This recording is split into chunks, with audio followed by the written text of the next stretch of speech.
Hola, ¿cómo están? Bendiciones a todos ustedes. Es un privilegio tremendo de poder seguir compartiendo la palabra del Señor. Y bueno, estamos viendo algunas cosas interesantes respecto a la escritura y estamos contestando una pregunta acerca si realmente María puede escuchar las oraciones de las personas que están vivas aquí en la tierra.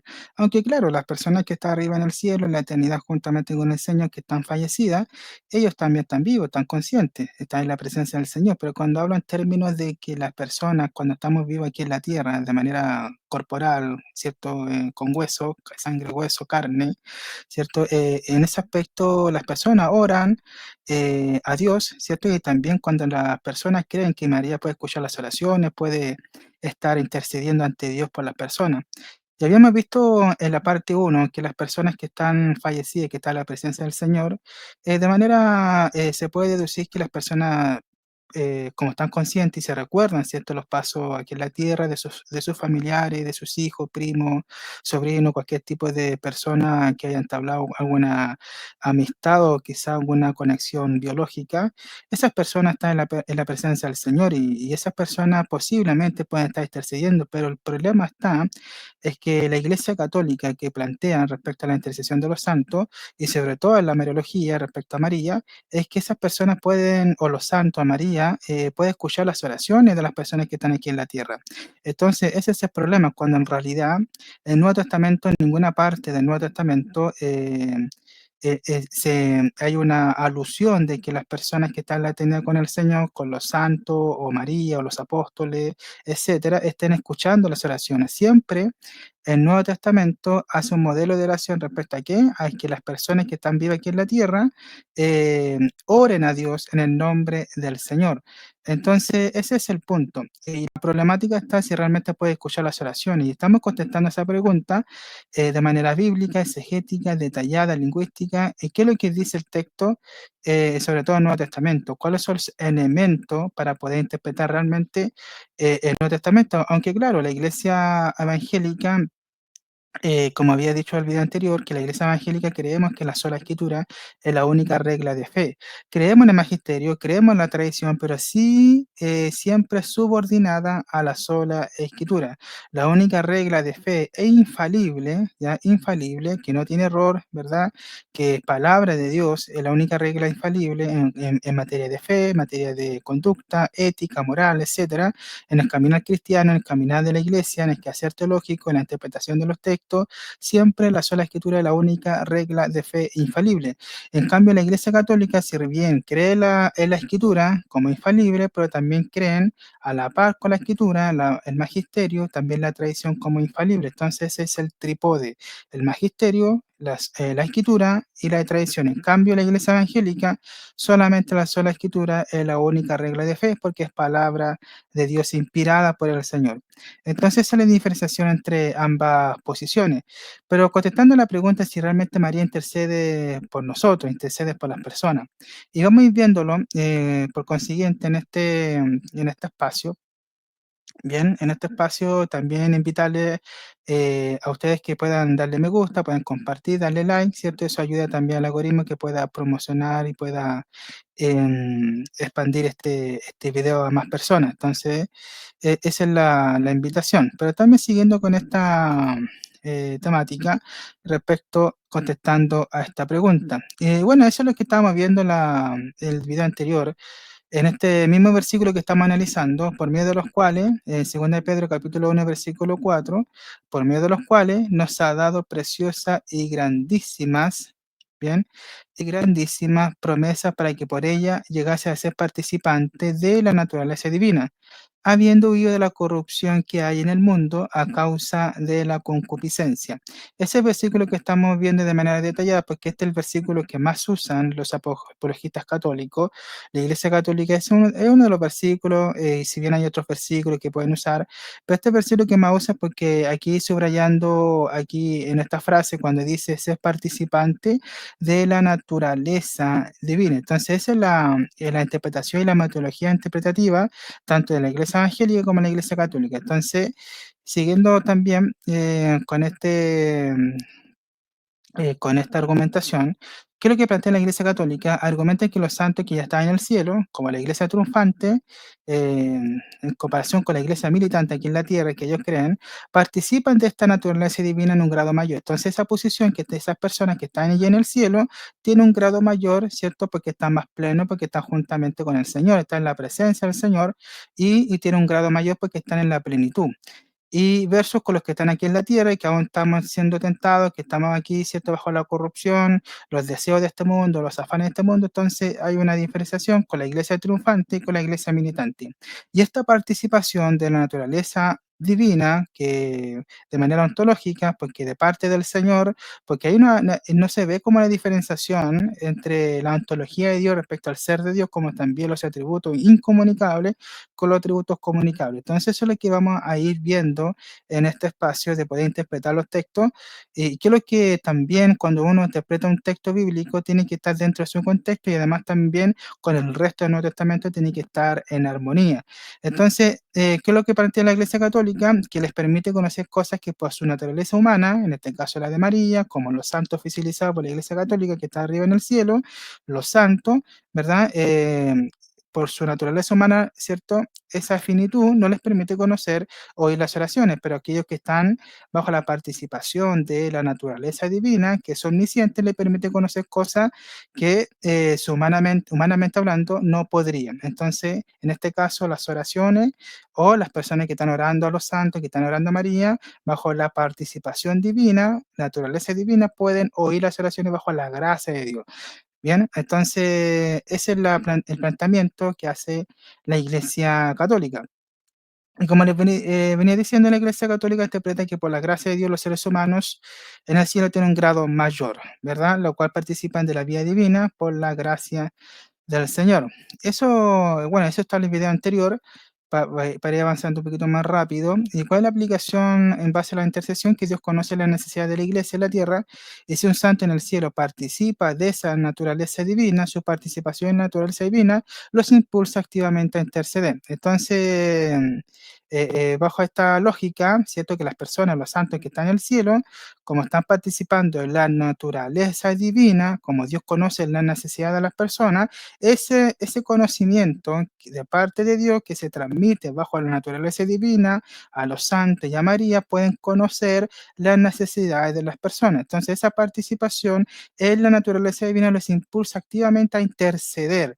¿Ya? A interceder por las personas. Entonces, si bien, como les dije en el principio, como las personas que están fallecidas, que están en la eternidad, porque están vivas, están conscientes, cuando digo fallecidos, porque no están en este cuerpo, están en la presencia del Señor, esas personas posiblemente pueden estar orando por sus familiares, pueden estar orando por sus hijos, quien sea, amistad, etcétera, pero el problema está en si realmente escuchas las oraciones. Puedes conocer, ¿cierto?, una persona que está orando, que está oyendo ese santo que está en el cielo, ¿verdad?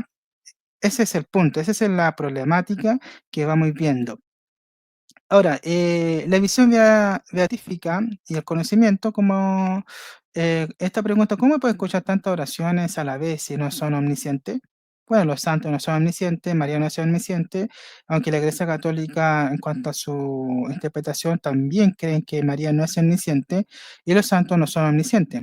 Pero sí, bajo la naturaleza divina, de manera indirecta, puede deducirse que pueden participar de esa omnisciencia, aunque no sea omnisciencia del ser ontológico de María o de los santos, pero sí pueden participar del ser de Dios bajo la naturaleza divina que es omnisciente, de manera indirecta, aunque no lo declaren en ese sentido, pero prácticamente en el fondo, ¿verdad? Es como participar de esa omnisciencia de manera indirecta. No necesita ser omnisciente por naturaleza propia, acceden a ese conocimiento. Ya hay un acceso al conocimiento, porque ven Dios a cara en base al conocimiento, y ese conocimiento reflejado en qué? En la naturaleza divina de lo que ahora participa, porque están de manera activa, participando, ¿cierto?, bajo la naturaleza divina de Dios, de manera activa, no de manera pausada, un poquito, después un poco más, no, de manera activa, de manera, ¿cierto?, dinámica, que están conociendo al Señor, ese conocimiento que se está transmitiendo de manera relacional y ese conocimiento que es omnisciente, bajo la naturaleza divina, ellos pueden llegar a conocer la necesidad de las personas que están aquí orando en la tierra. Entonces, también otra problemática es que las personas muchas veces que están aquí en la tierra oran a los santos, ¿ya? O como la Iglesia Católica, como lo plantean ellos, rezan a los santos o rezan a María, y muchas veces lo hacen en esa manera, y pasando por alto a Dios, pasando por alto quizá al principal fuente, en este caso Dios. Pero bueno, la Iglesia Evangélica, bajo el modelo de oración del Nuevo Testamento, que nos invita a los apóstoles, los autores de los escritos del Nuevo Testamento, nos invita a qué? A orar al Señor, ¿verdad? A orar a Dios en el nombre del Señor, en el nombre de Jesús. Bien, la interpretación católica romana, la Iglesia triunfante, bueno, aquí hay una explicación de manera sencilla. La acción, ¿ya? ¿Cuál es la acción? Yo siendo criatura, como ser humano finito, yo siendo criatura, oro a quién? ¿Ah? A un católico reza a quién? A María siendo criatura. Entonces, la criatura A, que es la persona que está pasando necesidad, está rezando, está orando a la criatura B. Y esa criatura B, que es María, porque es creada, entonces la persona A, que es criatura, está orando a la criatura B, que es María, glorificado en un grado mayor que está en la presencia de Dios. Entonces María oye esa oración bajo la naturaleza divina, la participación de la gracia, procesa la oración y luego ella misma intercede y ora a Dios, al Creador. ¿Acerca de quién? Por la necesidad de la persona de la criatura A. Entonces, la ruta de la oración consiste en qué? Que la criatura A, ¿cierto? Pasa primero por la criatura B, aunque la criatura B está bajo la naturaleza de Dios, bajo participación de la gracia, pero de manera indirecta, la criatura A pasa a la criatura B, y la criatura B, aunque Dios ya conoce, la criatura B, ¿cierto? Ora a Dios, ¿ya? Intercede por la necesidad de la criatura A. Esa es la ruta de la oración. ¿Y cuál es el requisito del conocimiento? Que la criatura ve que María debe poseer la capacidad de ¿qué? De oír millones de oraciones mentales y verbales de manera simultánea y al mismo tiempo, ¿ya? Entonces, de manera indirecta, estamos claros que se requiere de omnisciencia. Ahora, algunos pueden apelar diciendo que Dios concede un poco de omnisciencia, o pueden llegar a conocer un poco de omnisciencia aunque no la tengan, pero tampoco en ese sentido, de manera filosófica, aunque claro, esas personas que están bajo la naturaleza participativa de Dios, ¿ya? En ese texto, como lo interpretan, 2 de Pedro capítulo 1 versículo 4, porque esa es la interpretación católica, es la interpretación de la Iglesia Católica Romana, ¿ya? En base aquí a la ontología, ¿verdad? A la ontología y qué tipo de participación es. Entonces, ese es el punto. Y vamos a contestar esta pregunta: ¿qué tipo de participaciones que están participando la persona, ya? O los santos o María en este caso. La falacia de equivocación. Esta es la falacia de equivocación que plantea la Iglesia Católica o los apologistas católicos. Se usa la palabra intercesión ¿para qué? Para significar dos cosas radicalmente diferentes, porque son dos cosas diferentes. El Nuevo Testamento nos invita a que la intercesión bíblica, que en Santiago capítulo 5, versículo 16, dice, orad unos por los otros, ¿bien? Ora unos por los otros. Y la acción, yo siendo criatura, oro a quién? A Dios, creador, ¿ya? Porque Dios no es criatura, es el creador. Yo siendo criatura, la persona A, criatura A, ora a Dios que es el creador de esa criatura y Dios recibe esta oración. ¿Por qué? Porque la criatura A está intercediendo por la criatura B acerca de la necesidad de esa criatura B. Entonces, la ruta de la oración es la persona A o criatura A ora al creador. Y el creador, ¿cierto? Como está en medio, ¿verdad? Conoce las necesidades de la criatura B y la criatura A está intercediendo por la criatura B. Pero el punto, ¿cierto? Y el filtro es Dios, el creador. Dios el creador. No está María, ¿verdad? No están los santos. Entonces es Dios mismo.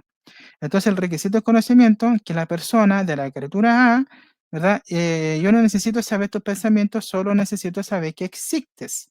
la persona que está aquí a mi lado. Si yo lo llegara a conocer, una persona que yo nunca he visto en mi vida, lo conozco, lo he visto y está padeciendo necesidad, oro por esa persona, intercedo por esa persona, pero ¿quién? A Dios, porque yo soy criatura. Yo no oro a una criatura B, yo oro a Dios, al Creador. Bien, entonces esa es la intercesión, ¿ya? Y aunque claro, ellos pueden apelar que la intercesión también puede seguir en la eternidad, pero el Nuevo Testamento es enfático en decir que la intercesión está en base a qué, en este plano, ¿verdad? En este plano, en la intercesión de las personas. Bien.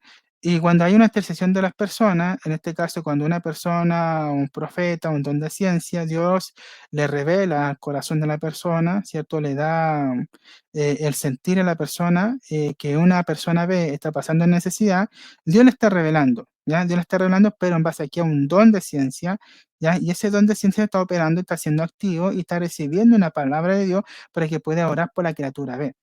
Pero en ese sentido, porque estamos en base al desarrollo y el crecimiento de la iglesia, bajo la edificación de la iglesia. Ese es el contexto, la edificación de la iglesia para la eternidad. En la eternidad ya no es necesario un don en particular, no es necesario, porque ahí lo que va a permanecer es el amor de Dios. Eso es lo que va a permanecer. Entonces, ese es el punto.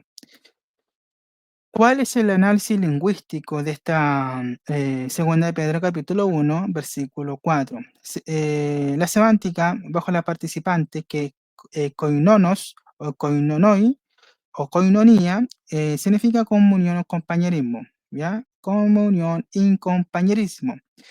Un coinono es un compañero, socio, uno que comparte algo con otro. Hay un beneficio, ¿bien? La koinonía o koinonoi hay un beneficio de por medio. Este beneficio no implica una identidad ni absorción. No es que la identidad, cuando hay una participación, en este caso de la semántica de esta palabra, no hay esta participación no consiste en que la participación de la criatura que esté participando de la naturaleza divina, no es que la identidad de esta criatura está siendo absorbida por la divinidad, ¿ya? Por la divinidad para que, y esa absorción, ¿verdad? Puede llegar a conocer lo que Dios conoce mientras permita lo que Dios permita que se le dé a conocer.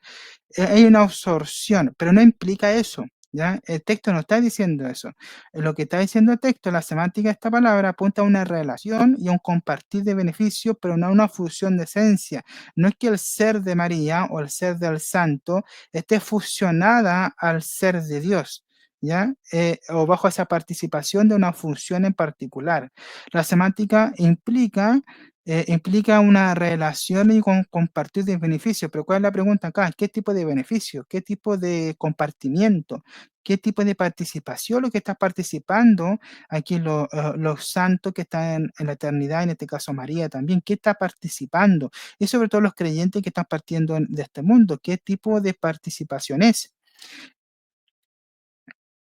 La semántica de fusi, naturaleza, en el pensamiento griego, en la cultura griega puede significar la esencia ontológica, lo que algo es, de manera ontológica, naturaleza, y el contexto bíblico en la naturaleza se usa a menudo para describir el carácter moral o la disposición inherente.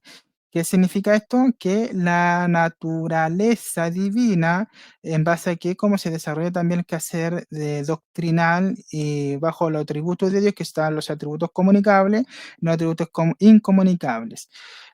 Entonces, ¿qué tipo de atributos comunicables?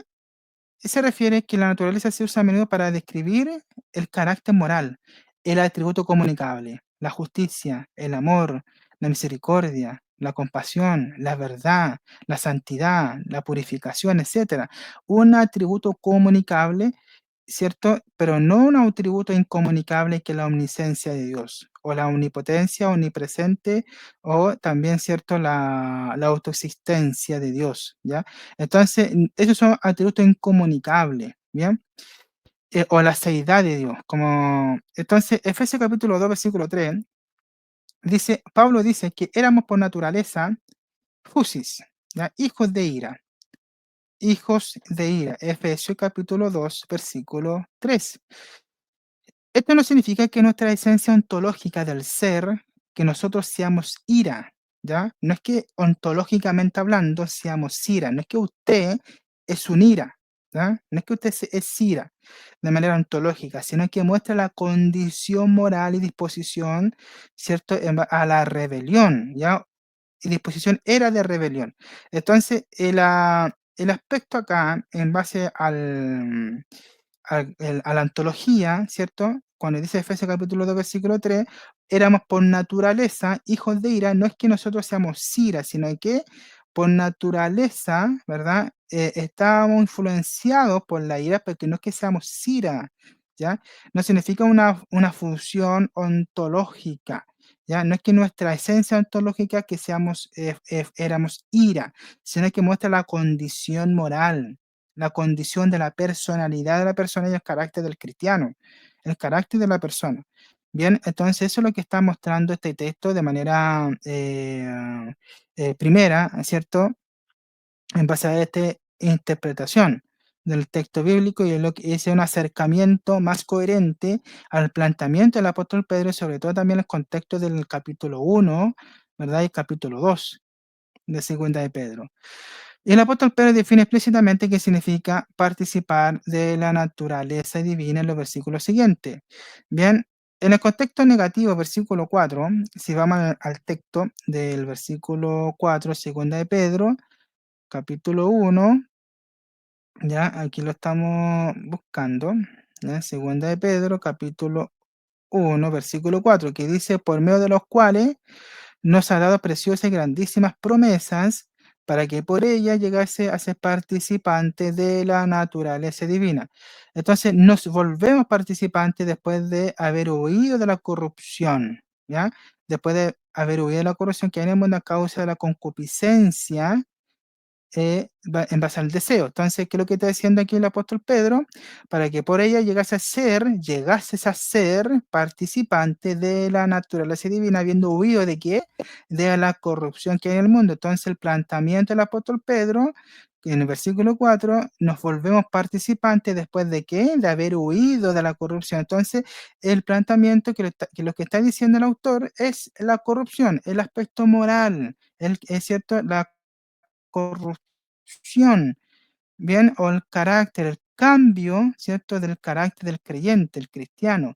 Entonces, cuando dice huir de la corrupción que hay en el mundo, influenciado por el mundo a causa de la concupiscencia, a causa de la concupiscencia de las personas. Entonces, no es que el apóstol Pedro esté planteando, ¿verdad? ¿Cierto? En base a este escrito, por un lado las concupiscencias, por un lado, ¿cierto? Las corrupciones, los deseos, etcétera, y por otro lado, la participación divina esté fusionando o esté participando de la naturaleza divina en base a qué? Al conocimiento, no absoluto, pero un conocimiento mayor y mayor grado, para que esas personas, los santos y María, pueden escuchar las oraciones, pueden saber las intenciones o las necesidades de las personas. No está hablando el apóstol Pedro en ese aspecto y no está haciendo una diferenciación gran abismal. Entonces, cuando uno interpreta los textos bíblicos, uno tiene que ver primeramente el versículo, el contexto, cada palabra, palabra por palabra, porque está conjugando y está relacionando la frase anterior con la frase posterior.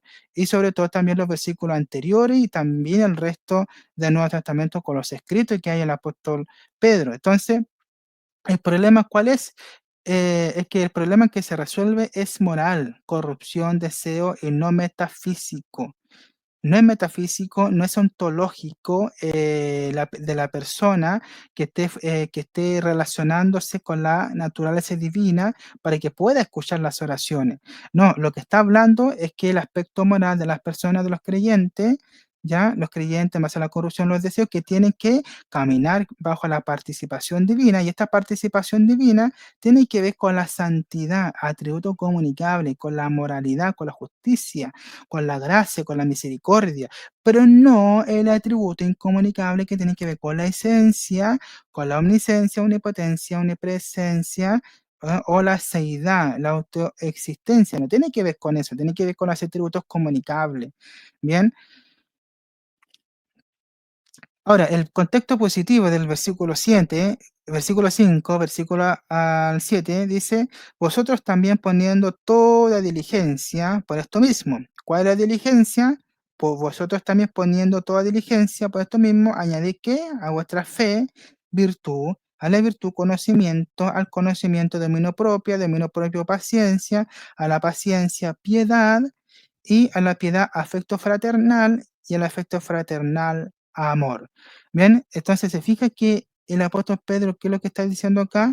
Que en los versículos posteriores, tanto el versículo 5, versículo 6, versículo 7, está hablando explícitamente y detalladamente del carácter del cristiano, del carácter del creyente. Bien, entonces, ¿qué es lo que hace el apóstol Pedro? Que por medio de los cuales, versículo 4, nos ha dado preciosas y grandísimas promesas, porque son promesas para que por ella, ¿cierto? Para que por las promesas llegase a ser participante de la naturaleza divina. Pero esta participación tiene que ver con la santidad, con la purificación, con la moralidad, con la justicia, el caminar del creyente. Bien, conclusión exegética, segunda de Pedro, capítulo 1, versículo 4, que Pedro mismo define la naturaleza divina de la que participamos. Entonces, no es la omnisciencia, no es la omnipotencia, es la naturaleza ética y moral de Dios.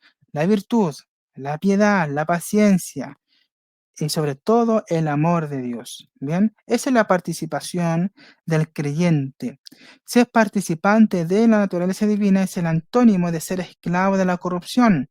Entonces, en los versículos anteriores y posteriores, que tienen que ver con la corrupción, los deseos, ¿verdad? El antónimo de ser esclavo, ¿cierto? De este mundo, ser esclavo del pecado, es un llamado aquí a la santificación, la otra contraparte, la otra posición, el cambio radical, la transformación del creyente, es un llamado a la santificación, no a la edificación ontológica. No está hablando a nivel ontológico, ¿cierto? Ontológico del ser que esté fusionando al otro ontológico del ser de Dios para que pudiera conocer y participar de la ontología de Dios y conocer, recibir las oraciones, conocer la necesidad de las personas, en este caso María intercediendo, los santos intercediendo porque saben nuestras necesidades de manera todos los días, está escuchando millones de oraciones todos los días, todo al mismo tiempo, de manera simultánea, porque no están bajo las leyes del espacio-tiempo, porque no están sujetos al tiempo, no están sujetos a la materia, no está sujeto al espacio, porque está en la eternidad.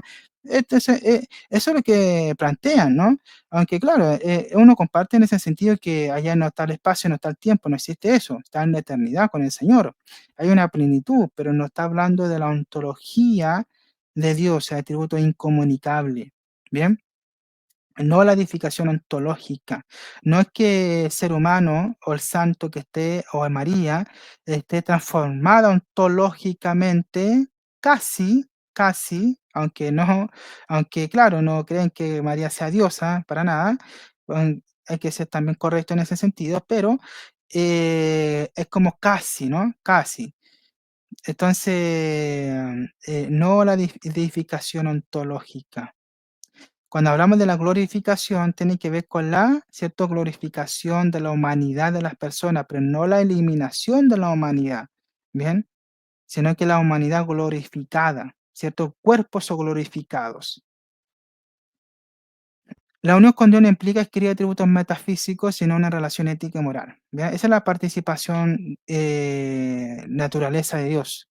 La participación se describe siempre en términos relacionales o éticos, no ontológicos, ¿ya? No ontológicos, aunque nosotros tenemos que ser transformados, ¿verdad? Nacer de nuevo en Cristo. Entonces, hay una transformación interna y esa transformación interna cambia el corazón, cambia la mentalidad, cambia todo, ¿cierto? El ser de la persona, ¿verdad? La personalidad porque ha nacido de nuevo, es un nuevo ser, ha nacido de nuevo, pero este nuevo ser no es sinónimo del ser de Dios, no es sinónimo de conocer más allá o de los límites que Dios, ¿verdad?, que puede dar, llegar a tener un santo, o en este caso María, de escuchar millones de oraciones. No está hablando de eso, sino que la participación se describe siempre en términos relacionales o éticos. Hebreo capítulo 12, versículo 10. Vamos a leer en ese texto, Hebreos 12:10, dice lo siguiente: Y aquellos ciertamente por pocos días nos disciplinaban como a ellos les parecía, pero para lo que no es provechoso, para que participemos ¿de qué?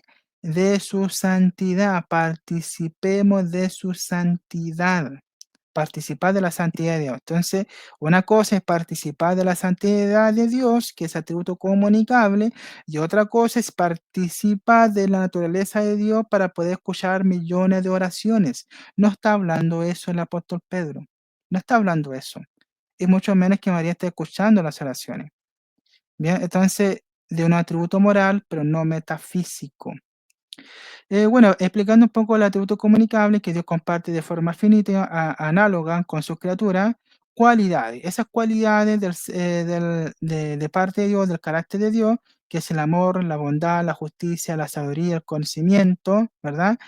Em, entonces, esos son atributos comunicables que se puede compartir al ser humano, ¿bien? Y esa es la meta también que el plantea el apóstol Pablo también en el Nuevo Testamento, de poder llegar a la estatura del varón perfecto. Tiene que ver con esto, con el amor, con la bondad, con la justicia, la sabiduría, la misericordia, atributos comunicables. Pero hay otro tipo de atributos que son incomunicables, solo Dios posee, que define el ser divino, omnisciencia, omnipotencia, omnipresencia, seidad, inmutabilidad, etcétera. Entonces, son atributos incomunicables que no se comparte con los seres humanos, aun que los seres humanos estén glorificados en la eternidad o lleguemos a ser glorificados después. Entonces, no está hablando de eso el apóstol Pedro en este versículo. El error de categoría de la argumentación católica, que toma la promesa bíblica de participar en los atributos comunicables, el contexto segundo de Pedro, y lo aplica ilegalmente, ilegítimamente a los atributos incomunicables. Bien, entonces esa es la contradicción que toma este texto para que el María o la Santo oficializado por la Iglesia Católica que está arriba en el cielo, y toma este texto y lo aplica de manera ilegítima de segunda de Pedro y legítima a los atributos incomunicables, cuando en realidad el apóstol Pedro no está hablando de eso, no está hablando de eso. Exegéticamente hablando, lingüísticamente hablando, en bajo al contexto del texto cierto mismo, no está hablando de eso el apóstol Pedro. La consecuencia filosófica, ¿ya? Participar en atributos incomunicables, como la omnisciencia, implicaría dejar de ser criatura. Entonces, el creyente, María en este caso, implica dejar de ser criatura cuando esté participando del atributo incomunicable. La omnisciencia no es divisible, no se divida y nadie puede ser un poco omnisciente. No es que María sea poco omnisciente, porque la omnisciencia de Dios no se comparte ni se divide y ni se deja que una criatura puede llegar a tener un poco de omnisciencia de Dios para poder conocer la necesidad de las personas. Aunque ellos pueden decir, el documento católico, pueden decir que Dios le revela, Dios le da el conocimiento a María para poder conocer la necesidad de las personas. Pero ese no es el punto, no es el punto. Bien, no es el punto. ¿Por qué? Porque las oraciones de acá, que nosotros estemos orando al Señor, siempre el modelo es orar a Dios en el nombre de Jesús. Ahora, algunos se pueden sacar de la argumentación del rico y Lázaro. ¿Ya? Que el rico, ¿cierto? Pedía a Abraham, ¿verdad? ¿Cierto? Que pudieran avisarle porque está intercediendo por sus familiares para que ellos no vengan acá en el fuego eterno, ¿verdad? O en el infierno, ¿cierto? O en el Seol, o en el Hades, ¿cierto? Y entonces, como les venía diciendo en el principio, aunque de manera consciente las personas que están en el cielo pueden quizás interceder, ya, pero no están escuchando oraciones. Ese es el problema, que no están escuchando oraciones. Porque la oración solamente la escucha Dios, porque Dios es omnisciente, Dios es omnipresente, porque Dios está en todas partes y al mismo tiempo, porque Dios puede, puede y es, ¿cierto? Porque es omnisciente, puede conocer todos los corazones al mismo tiempo. Pero en cambio María no, porque es una criatura, aunque María puede interceder, claro, en ese sentido, los apóstoles, los santos pueden llegar que, no sé, pues una persona que esté en la eternidad con el Señor puede estar quizás intercediendo por sus hijos, etcétera. Pero como Abraham les dijo, ¿ya? Que le dijo también al rico, ¿cierto? Y, a los profetas tienen, ¿verdad? A los profetas tienen, ¿cierto? Entonces, en ese caso, quizá ellos pueden estar intercediendo, pero no están escuchando oraciones. ¿Ya? Aunque, claro, el Nuevo Testamento, de manera literal, no hace alusión tanto detalladamente, lo que es la eternidad, o qué están haciendo las personas que están fallecidas ya en la eternidad con el Señor, pero de manera deducible puede llegar a ser, pero no significa que estén escuchando oraciones, ¿ya? No significa. La glorificación al cielo. La glorificación es la perfección de la humanidad, no su eliminación. El creyente alcanza que la plenitud humana en Cristo. Pero esta humanidad no se elimina, no se elimina, sino que es glorificada, siendo un humano perfecto como Él. ¿En base a qué? Perfecto como quién, como Cristo. Pero el Cristo, ¿cierto? Como 100% hombre, 100% Dios, ¿verdad? Pero no es que sea dioses, los seres humanos glorifican, no es que lleguen a ser dioses, ¿ya? Seríamos estar como Él es, pero no significa que llegue a ser Dios los seres humanos, sino que son glorificados, pero la humanidad glorificada, ¿bien? Entonces, en ese sentido sí, pero no es que lleguen a ser dioses. Y no implica la aniquilación de la humanidad en la deidad, sino su transformación moral y espiritual, permaneciendo plenamente humana de manera glorificada. Bien, el dilema de la naturaleza divina, según de Pedro, capítulo 1, versículo 4, como les venía diciendo en este texto, que el dilema teológico, la exégesis errónea, puede llevar al panteísmo o colapso del argumento, al confundir la naturaleza divina con la creada. Entonces ahí tiene que haber una clara distinción entre lo divino y lo humano, entre lo divino, el creador con la criatura. Tiene que haber una clara distinción porque si María pues llegase a escuchar las oraciones, ¿dónde queda la distinción entre el creador y la criatura? Si el creador puede escuchar las oraciones y Dios comparte, ¿verdad? ¿Cierto? Las oraciones con María y María puede llegar a conocer todas las oraciones, ¿verdad? Entonces, ¿dónde queda la distinción entre ambas partes, entre el creador y María siendo criatura? Entonces, hay una exégesis errónea ahí, puede llegar al panteísmo, como que si María estuviera adentro de Dios, ¿ya? Dentro de Dios, aunque ellos no lo digan de manera oficial, no estén en su catecismo, ¿ya? Pero se puede llegar a esa conclusión, ¿ya? Entonces, la distinción fundamental en la teología cristiana, tanto católica y protestante, se afirma una diferencia absoluta entre un creador y criatura. Y eso también la Iglesia Católica lo cree la distinción, pero pareciera que en este aspecto no hay claramente distinción, porque Dios es un ser increado, en cambio María es un ser creado, es una criatura. La omnisciencia parte esencial de lo que es Dios no es un atributo moral, sino ontológico. Bien, ontológico. Entonces hay que hacer una clara diferenciación entre el atributo moral, carácter de Dios, con la esencia de Dios, que es un nivel ontológico.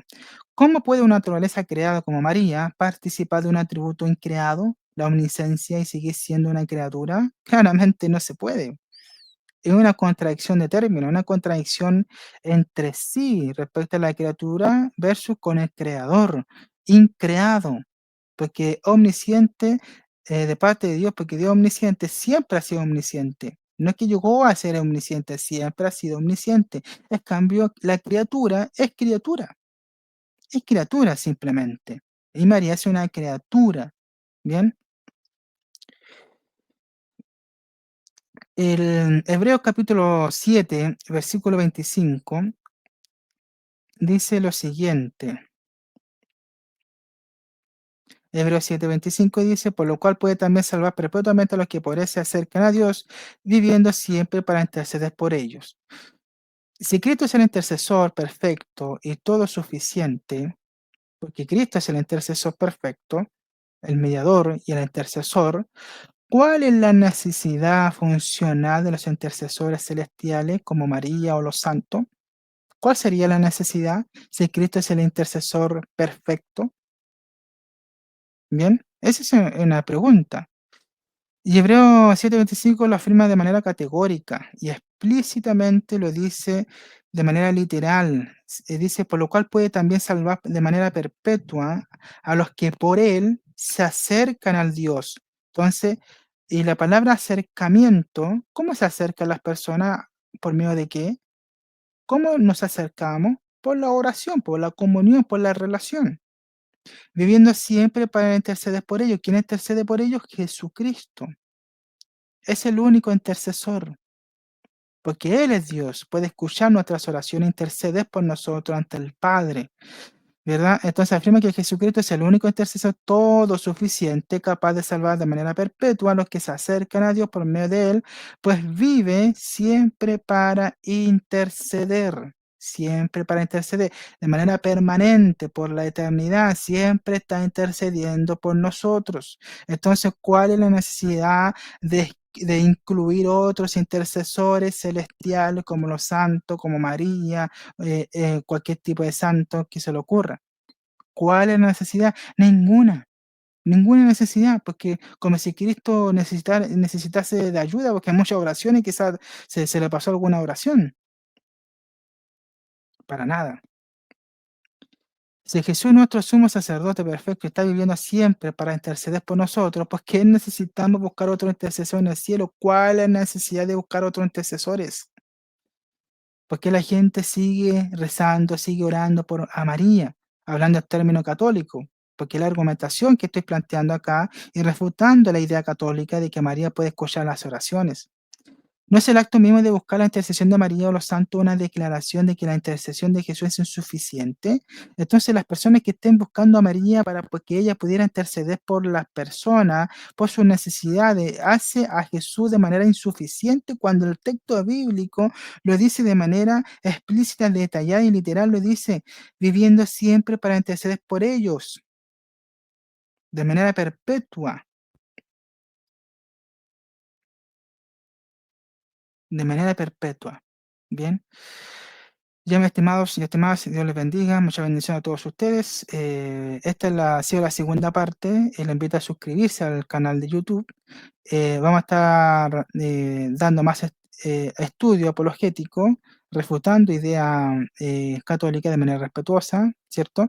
Obviamente respetuosa, para que y llegar, ¿cierto?, a hacer una exégesis de los textos bíblicos que ellos usan para poder malinterpretar algunos textos y y de darle una estructura de creencia mariológica y fidelidad papal, ¿verdad? También el purgatorio, ¿cierto? Etcétera. Vamos a dar algunos estudios por ahí, así que, sean todos bienvenidos, pueden darle me gusta, compartir este video, suscribirse, ¿cierto? Y no solamente vamos a enfocarnos a la Iglesia Católica, sino que solamente algunas cosas por ahí, pero vamos a hacer estudios bíblicos también, algunos libros, exégesis de algunos textos bíblicos, apologética cristiana, no solamente en contra de la argumentación católica, sino que de otras religiones también, así que va a ser bastante variado. Bien, Dios le bendiga, muchas bendiciones y bendiciones.